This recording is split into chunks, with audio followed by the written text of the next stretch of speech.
So this is what you are going to be building in this video. This is a simple web interface where we can enter the text of the image that we want to search. For example, cat, and if I search, we get the cat, and if I search dog, we get the dog images, and if I search the text cat sitting on sofa, I am getting cat sitting on sofa. And in the backend, I have only enabled it to return one image, and that can be easily changed. So I hope you are excited. I'll see you in the video. Hey everyone, so in this section we are going to be setting up our environment, installing some required packages, and also taking care of the images that we would be building the image search on top of. So first of all, what I'll do is I'll create a new folder maybe on my desktop, maybe something like image search folder. Okay, and I would like to cd into this folder, and after that let me create a virtual environment, and usually people call this as .vnv, so we will go with that convention only. And if I hit run, it will start spinning up the virtual environment, and as soon as it is completed, the next step would be to activate it and install the necessary packages. So there are two sets of packages that we would need. One is the main package that would basically enable us to do the similarity by getting embeddings from OpenAI's Clip model, that we will be installing from the GitHub repo. And other than that package, we need some packages such as Flask, TKDM, Regex, and Torch. Okay, so what for that, what we will do is pip install Torch Vision, and we need Pillow.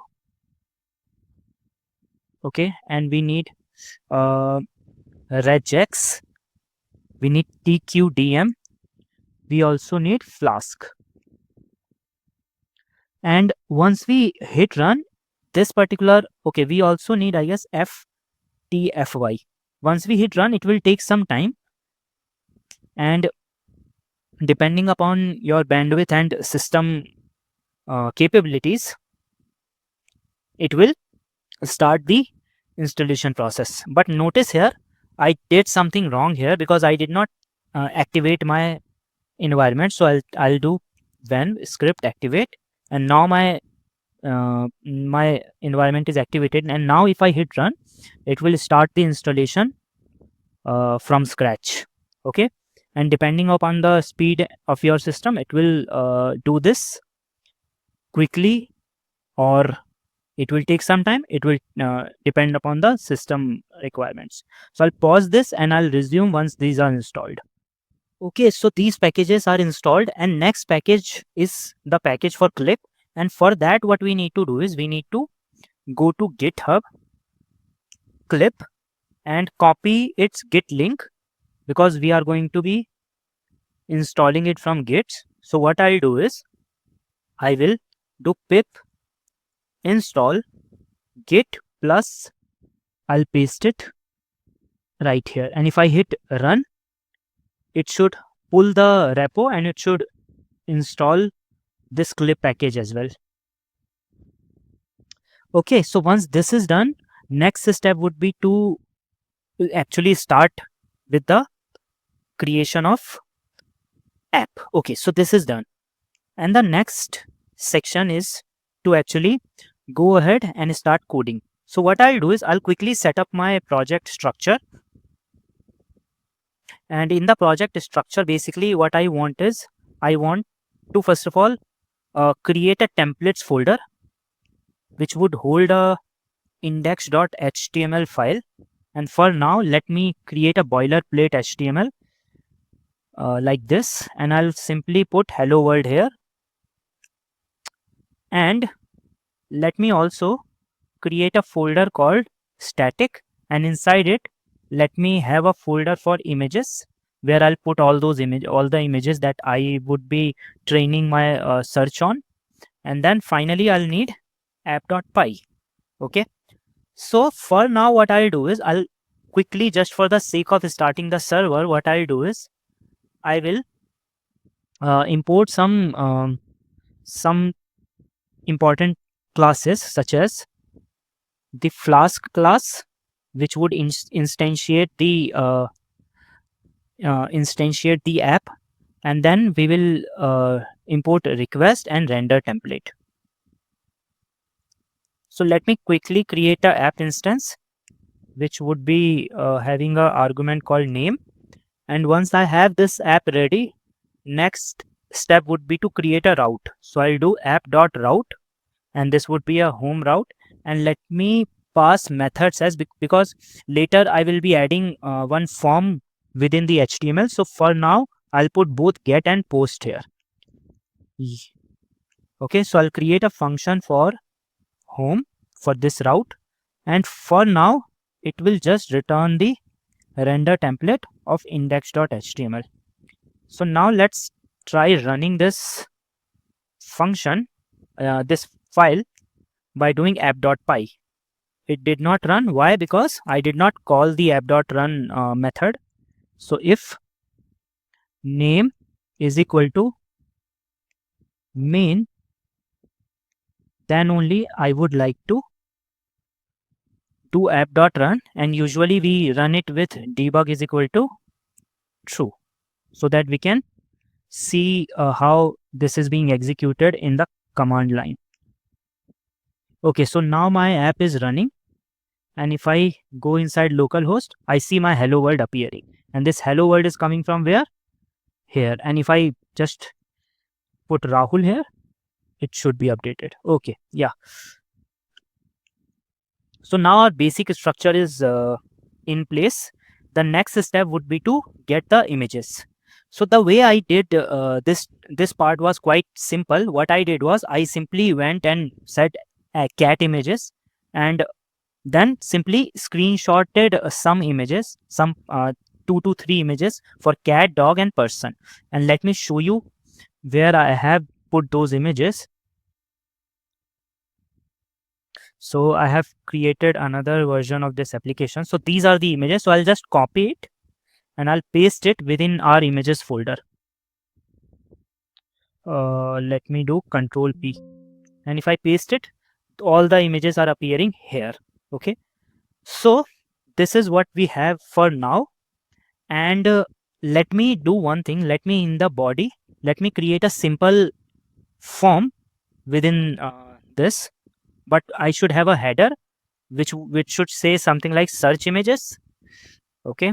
And I would have a form, and in the form I should pass some method which would be post, obviously. And this form will have two places. First will be input of type text, and this particular input would be having a name of query and ID of query as well.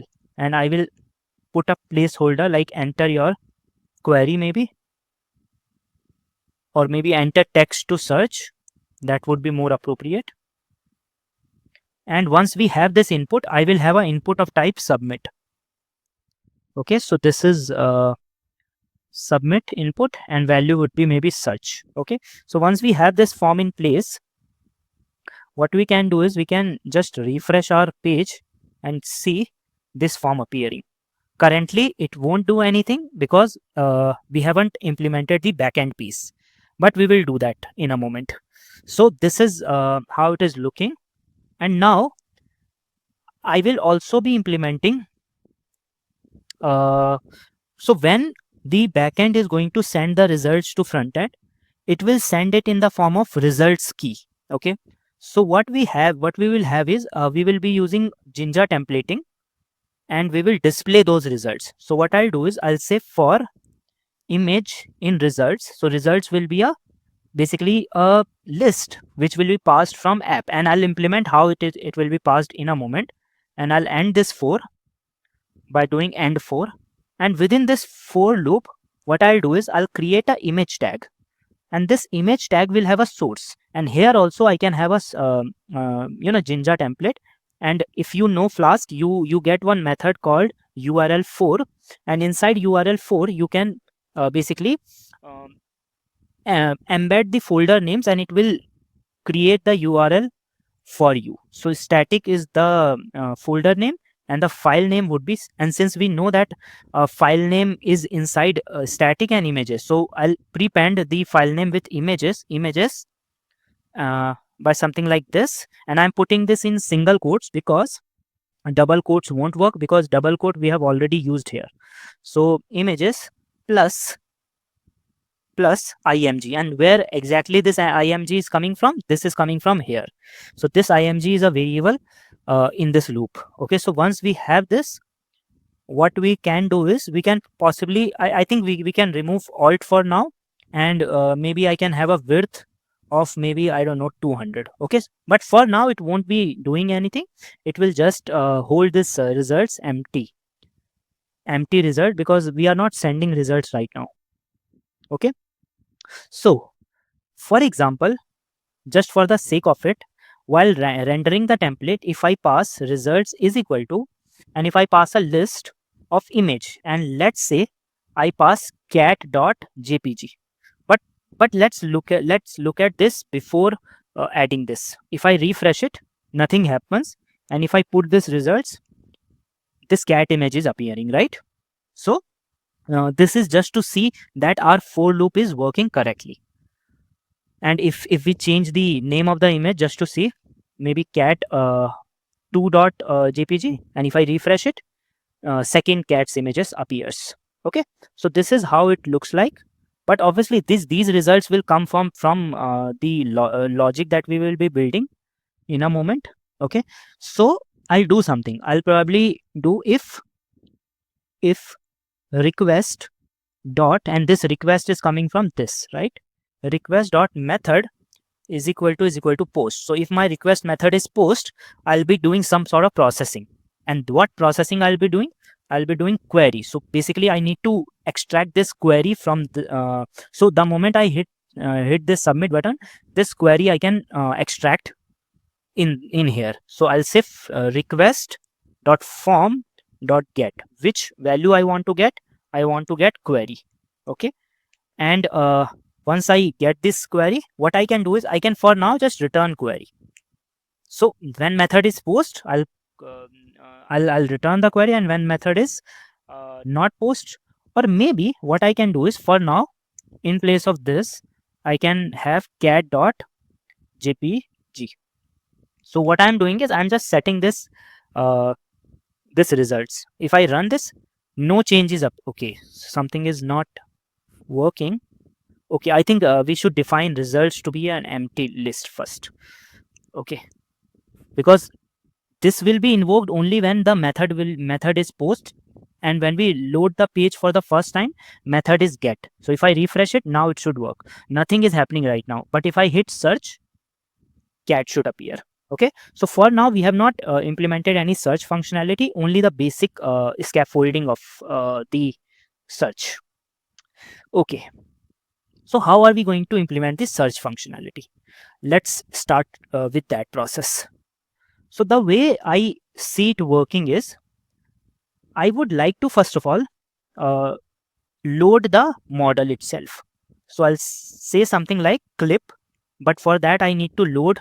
One second, let me put these things, and remember I'm doing all these things in one single app.py, and in production you won't be doing this in this manner, because this is not a good practice. Currently, since I have got very few number of images, I'm doing embedding creation and the Flask serving both in the same file, and it's not recommended, but I'm doing it just for the sake of it. Okay, I can possibly create another video where I go over some of the scaling issues and scaling things that you need to consider with such type of application. So what I'll do is I'll import a module which we installed earlier called clip, and here I'll do clip.load. And for now what I'll do is I'll just comment these out, because I would like to test these things. So clip.load, I would like to load the VIT B32. Now this is a code for the model that we are loading, and in here we need to also pass device. Currently I'm on a CPU, and it works just perfectly fine with CPU as well. But with larger models, obviously you might need to pass CUDA based devices here, and this load returns two things. This load returns a model and preprocess, so the underlying preprocess function that is being used. Okay, now once we have this sort of setup ready, we need to create embeddings. So for each of these images that we have, so we have got about I don't know, maybe 10 images, so we need to create 10 embeddings. So I will create a list, and before even creating embeddings, let's create image files list. Okay, and let's comment this out for now, because the moment I run this, it will start downloading the model, so from the GitHub repo. So for image files, what I'll do is I'll basically create a list, and I'll say for f in, maybe I'll import, let me import OS as well, import OS operating system, os dot list directory. Now which directory I want to list? I want to list this static image directory, so static and images directory, and I would like to put this file name here, but only if this file name, if f dot starts with, or maybe ends with, sorry, ends with, if this only if, this is a proper image. Okay, JPEG. So let's try printing this image files just to see whether we are getting. So let's rerun this. So we must be getting, and this is taking some time because we are loading the clip model, but image files, why it is not doing anything? Ends with, okay, 1 second, why image files is a empty list? So if f dot ends with, 1 second, so for f in os dot list directory, and I see, so ends with should have a tuple, and I'm just passing it like this. So let's run again. It should be, 1 second, why it is not doing the thing that it is supposed to do? 1 second, static and images, and if I just remove this just for the sake of it, let's, because since only images are there here, so for f in, let's rerun this now. Okay, so this time it is working. Some issue is with this line. Right now I don't have time to debug it. Let's, since only images are existing in this folder, let's keep it this way. Okay, so now let's go to the embedding step. In the embedding step, what we want to do is we want to loop through these files. So for image file, in image files, for each image files, first of all I would like to pre-process this, right? Pre-process this image, but let's open this image. So I'll say image is equal to image dot open, and I'll just pass image file here.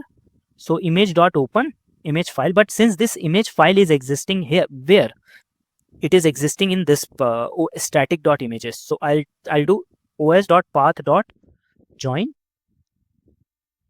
and I would like to pass static images and this. So I am basically trying to open this image. Okay, once this image has been opened, I'll create, so image pre-processed,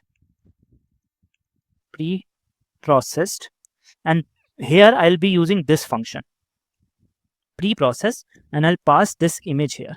Now this particular pre-processing is going to return one, so you can think of it as a array representation. But let's do one thing, let's run this, and it will take some time. So I'll pause this video once it downloads the model, and then I'll show you the results. Okay, so I'll just run this now just to see, and let's do one thing, let's print image preprocess dot shape, or maybe shape might not be. 1 second, let's clear this and run this, and it will start the, I guess, downloading the process. It says device is not defined. Why? Because we did not pass the device as CPU. Let's run this again.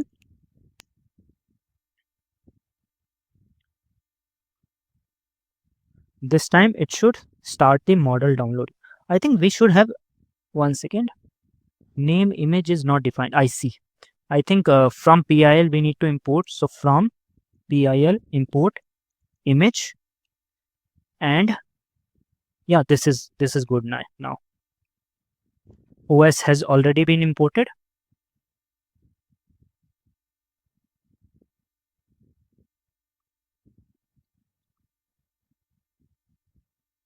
Okay, so model download. Okay, so let me explain why model download did not take place, because I was kind of playing with this earlier on my machine and it was already installed. So it might have used it from the cache. So that's why it is not loading the model, downloading the model again, but it did this pre-processing thing. Now what we need to do is we need to basically, after pre-processing, we need to unsqueeze it. So basically flatten it. So unsqueeze on the first dimension. So basically this dimension will be removed, and finally there is this convention to convert it into a device, because currently this is a torch format and basically we need to do some sort of manipulations. That's why we need to convert it into CPU format. Okay, so let's now again print the shape. And you might be wondering, like, I am reloading this model again and again, and it's not the best practice, but I agree. You see, oh, okay, sorry, not I've not squeezed it but unsqueezed it. So basically I've added one dimension, and the way it will work is, because in machine learning terms, we what we are essentially doing is we are adding the first dimension to represent number of data points. Okay, so once we have this, now what we can do is we can start with the model encoding. So now this model provides two methods: encode images and encode text, because this is a this is kind of a joint model for text and images. So it represents both text and images, but currently I only have text images, so I only need to embed images. But later stages, when we input the query, we would need to encode query from the model. Okay, so I hope you understand this point. So with, and we are computing the gradient. So that's why we would need to do some sort of with nograd, because for this you might have to go and check out torch, how torch works. So we are doing torch.nograd, and in this step we what we are trying to do is we are trying to compute the embeddings. So how are we going to do it? So I'll say model dot this exposes a method called encode image. Okay, and here I'll just pass this image pre-processed, and after this step what I'll do is I'll call this as image embedding. Okay, so this gives me a image embedding, and after this step we would need to basically although this step is not required what I'm about to do, but usually it makes your results more predictable and more congruent. Okay, so what we will do is we will take these embeddings and we will divide it by something, some numbers, to make, so to kind of normalize these weights that we will be getting. So I want to normalize it on the, I want to basically normalize calculate normalization on the last dimension, and I would like to pass keep dimension is equal to true. And after this step, what I can do is I can call this embedding, and there is this method called CPU which converts it into a CPU compatible format, and finally in a numpy format. And I can embed this into a embeddings list, basically append this into a embedding list. And once this is done, I can virtually stack all those embeddings. So final embeddings would be, and for that I would need to possibly import numpy. So I'll do that. So import numpy, and maybe you might be wondering why we are doing this. So to clear your confusion, let's check how does first embedding looks like, so that you can visually understand what's going on here. So let me clear this and let me run this step, and it will print the shape of the first embedding. It says torch is, oh, okay, sorry. I think we are, I did not import torch, but I was using it. 1 second. So let's run this again.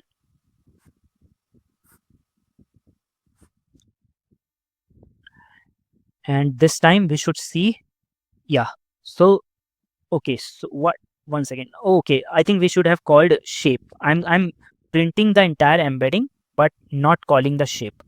1 second, let's run it for one last time, and then finally we will create a function which will actually search images. Okay, so our embedding shapes are 1 by 512, which means each image are being represented by these dimension. And the nice thing and intelligent thing about clip model is that text are also encoded in the same dimension, and they are in the same space, which means if text is talking about something which is inside the image, let's say cat, then both of these vectors will be close in the space, and this is how we can do the similarity. Okay, so finally I can write embeddings is equal to np dot vstack. So I'm vertically stacking all those embeddings to create one final embedding in a numpy format, because currently embeddings is in list format. And why do we need to do that? I need to do that because I would be calling I would be doing some matrix multiplication, and for that we would need this kind of functionality. Okay, now I need to do these same things on the text embedding as well. And where are my text embeddings? My text embedding will be computed on this query, right? So what I'll do is I'll create a function, maybe search images, and I will also, 1 second, I will also show you one funny thing which will happen once I test the application. But for now, let's assume that this particular search query will take query, and k will be maybe 3, and we can call it top k or k, whatever you like. Okay, so finally this query is text, right? Now for text, before I can embed this, images needs to be opened, but for text we need to tokenize it. So I'll say clip dot tokenize, and I can pass query, but usually I need to put it inside a list, right? And finally, once I have this, I can simply convert it into a CPU format. Once I have the text, I will just copy this whole thing. Okay, let me and I will just in place of image embedding, I'll say text embedding, and in place of model.encode image, I'll say model.encode text, and in place of image processed, I will say text, which I'm getting from clip.tokenize. And once I have this text embedding, I need to normalize it just like that, just like we did for images. And finally we don't need to do this, but rather what we need to do is we need to compute similarities. And the way we do that is we compute something known as dot product between text embeddings and all the image embeddings. And I think better word for these embeddings would have been image embeddings, but leave it that way now because I would need to change it at multiple places. Okay, so what I'll do is I'll take my text embeddings, or maybe embeddings, and I'll compute the matrix multiplication. So I can simply do @ this is a shorthand for matrix multiplication, and here I'll take my text embedding, and remember here we did this dot cpu dot numpy. Similarly, we need to do that with text embedding also before multiplication, otherwise multiplication would fail. So text embedding dot cpu dot numpy, and then we might need to also t this. And why do I need to t this? T means transpose. Let me open my notepad. If you recall, my embeddings were 1 by 512 shapes, and I vertically stacked them, which means it would have been 512, and my text embedding would be 1 by 512. To make them these easily multipliable, I need to switch these dimensions. I need to make them 512 by 1. Now what will happen is, if I multiply this with this dimension will be cancelled out, this same, and my result will be 10 by 1, which will be basically 10 by 1 means we will have 10 similarities. How and what will those 10 similarities will represent? It will represent the similarity of each of my text. So uh, uh, it will represent a similarity of my query with each of the image, and we will take top maybe 3. Okay, so finally, after doing this, what I will get is, I will get a 10 by 1, as we have seen here. We will get a 10 by 1 representation, and I'll squeeze it. I'm not unsqueezing it. Remember, here we were unsqueezing it. We were adding one dimension, and here I will be simply squeezing it. Squeezing means I'll put it inside one giant array or list. So I'll call it similarities. And finally, once we have similarities, I need to sort this. I need to sort it from highest to lowest, and to do that with NumPy is very easy. I'll do arg sort, and after calling this arg sort, I will call I will take last top k from this arg sorted, and I will sort them back in a reverse order. And why I'm doing this? Notice here, if I'm taking from last, which means top similarities are existing in last, and by reversing it, what I'm doing is I'm making it in a descending order. So finally this result will be top indices, and this top indices will enable me to return the results, and results is essentially a image path list. Okay, so I'll say for I in, I'll create it inside a list. I'll say top indices, and I'll take my image files, and notice this image files were defined while doing this, and I'll call the I'll put the I hope you get this point, right? Okay, so now what I can do is, I can simply uncomment this whole thing, and here in place of result, I can call my search images function, and I can pass my query here. Now results will come from here. Okay, let's now, we are ready to test this app. So let's run this app.py here, and quickly test how is it looking. NPs, we defined NP, right? Okay, NumPy as NP. Okay,